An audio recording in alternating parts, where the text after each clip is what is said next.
Mike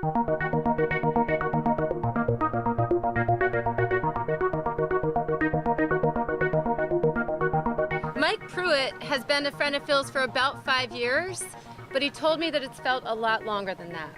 So he's going to share some memories from the past 5 years with you now.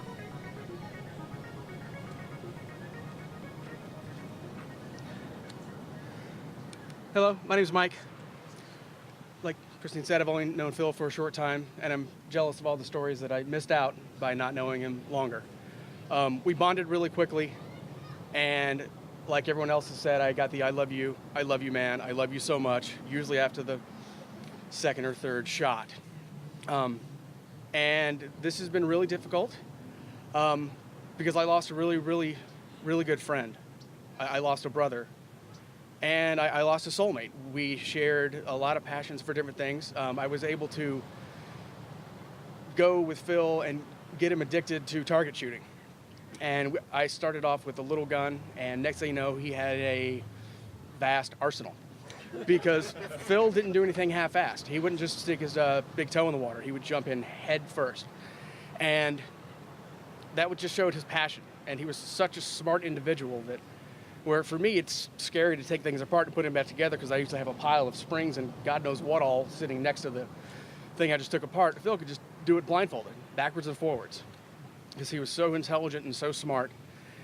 And I cherished the times when we were driving up the hill to go to the mountains, to go shooting. It was an hour trip there and an hour trip back. So we got to sit there and talk about nothing, talk about everything. Those are the times I'm really going to miss. When Phil and I were added to the Scotts Valley Sportsman Club, he was so happy because we didn't have to drive an hour anymore.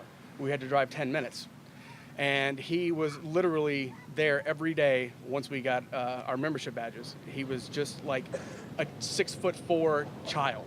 So happy, so giddy, so full of life.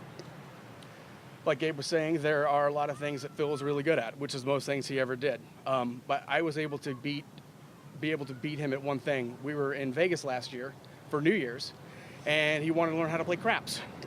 So I showed him how to play craps on a little iPad game. So went to a couple tables, and he kept losing. And sometimes the way Phil tries to learn things, he just throws money at it. So he kept throwing money at it. He's like, I hate this game. He'd walk away from the table. I'd still be, okay, craps. And he'd come back. He's like, okay, I'm back. Lose all his money again. I hate this game.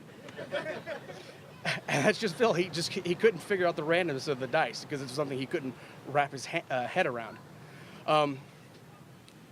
But those are happy times, and this is a difficult time for a lot of us.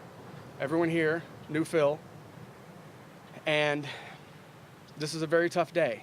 But we just passed the solstice, which is the shortest, darkest day of the year, and it's actually my favorite day of the year because every day afterwards is a little bit longer and a little bit brighter. So getting through this, I had something that Phil would say to me and to all of us, kept repeating in my head over and over again whenever there was a daunting task or something wasn't going right.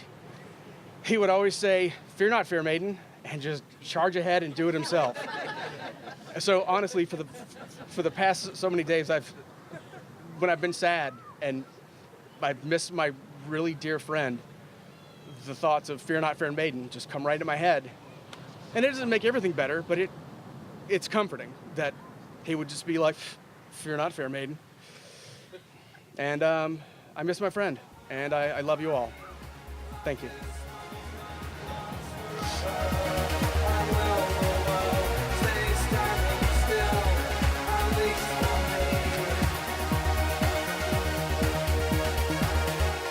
Thanks, Mike.